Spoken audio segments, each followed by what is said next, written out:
On se retrouve pour le test d'un kit main libre, un intercom comme on dit, Sena, le 5S. C'est le descendant du SMH5 best-seller de la marque coréenne, avec, je sais pas si vous vous souvenez, la petite molette, et il ressemble à ça.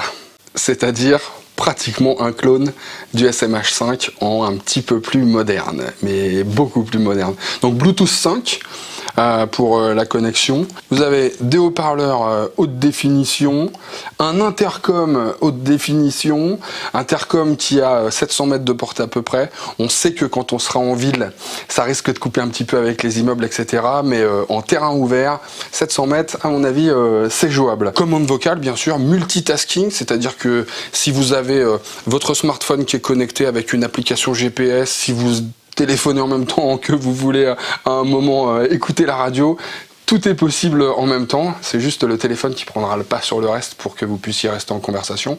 Intercom bidirectionnel, c'est-à-dire que vous pouvez être à deux et seulement à deux. En revanche, si vous voulez vous connecter avec ce 5S à un 50S ou 50R pour ne pas les nommer, mais enfin on les a déjà testés sur la chaîne, vous pouvez retrouver la vidéo. C'est possible, c'est juste en fait le modèle plus haut de gamme qui fera le pont en fait entre les 5S et d'autres 5S par exemple. Mais sinon c'est vraiment que deux 5S ensemble, d'où l'intérêt du kit duo qui permet d'avoir deux modules et parler par exemple avec votre passager ou un copain qui est sur la moto d'à côté à moins de 700 mètres donc, hein, on est bien d'accord. Donc radio FM, vous avez des présélections, vous avez une application smartphone qui permet de faire tous les réglages à l'intérieur, mais surtout la grosse nouveauté, elle est là, je vais le démarrer.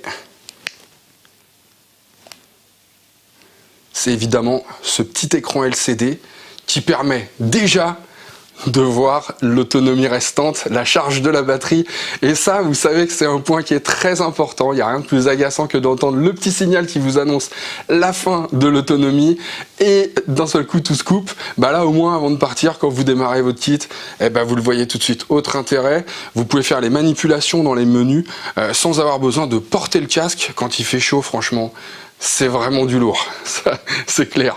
Donc c'est vraiment plein de petites choses très positives. Évidemment, tout ça est vendu avec les kits de fixation au casque. Vous avez même plusieurs micros, donc un micro perche comme celui-là. Vous allez trouver un petit micro pour mettre dans les casques intégraux par exemple. Et puis vous avez donc soit la possibilité de le coller directement sur le casque, soit ce qu'on connaît déjà, la petite pince qu'il faut installer. Globalement, c'est relativement facile à faire. On le fait en 20 secondes. Et puis on se retrouve sur la route juste après. Allez, c'est parti.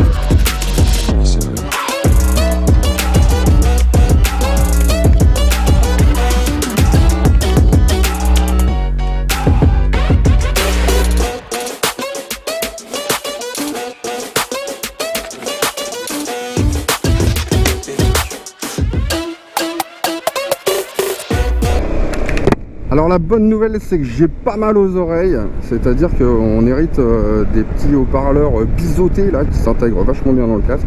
Ça c'est déjà une super bonne nouvelle. En plus le son est bon, c'est pas mal, il y a de la basse, il y a de l'aigu, franchement c'est vrai que c'est agréable à l'oreille. Ça peut se régler un petit peu et tout, donc c'est bien. Et surtout il y a le niveau du volume sonore qui est très important, on entend très bien, ça c'est très important parce que quand on n'a pas un bon niveau sonore, on tend l'oreille, donc pendant les conversations on est moins attentif à ce qui se passe sur la route et du coup c'est là que ça peut devenir éventuellement un peu problématique. Là vous n'avez pas ce problème. Ensuite comme toujours tout tombe sous la main, on a la petite molette, plus moins on appuie sur le bouton derrière, on déclenche Siri ou OK Google. C'est d'une simplicité alors incroyable et c'est en plus un des vrais plus depuis toujours de Sena, cette petite molette très facile à utiliser. À mon avis, rien que ça explique en partie le succès du SMH5, le modèle que le 5S remplace, parce que ça a toujours été très facile à l'utilisation, et donc voilà, il n'y avait pas de raison que Sena change. Ils ont bien fait de pas le changer à mon avis. Ouais, en revanche, alors le petit écran LCD, c'est super quand on est à l'arrêt, mais quand on roule, forcément, on voit rien. C'est là que je me dis, pourquoi pas le déporter sur la poignée, par exemple, ça serait peut-être pas bête, sachant qu'on fait déjà des télécommandes chez Senna, donc pourquoi pas finalement mettre le petit écran sur la télécommande pour pas trop cher, parce que là, évidemment, ça augmente un petit peu le tarif du kit pour quelque chose qui est utile seulement à l'arrêt finalement. Mais enfin, c'est tellement un plus quand on n'est pas obligé de porter le casque pour faire les manipes, franchement, que c'est vraiment très bien. Et puis voir l'autonomie au premier coup d'œil, dès qu'on monte sur le scoot, dès qu'on met en route le kit, ça c'est encore un vrai plus de cette nouvelle version de l'entrée de gamme de Senna. Après, on a toujours l'audio qui fonctionne, c'est-à-dire quand vous appuyez sur les boutons, on vous dit ce qui se passe. Donc en fait, vous vous retrouvez assez facilement dans les menus quand même. C'est pas la peine de lire quelque chose. De toute façon, quand on roule, le mieux c'est quand même de pas lire, quoi. On peut pas tout faire. À un moment,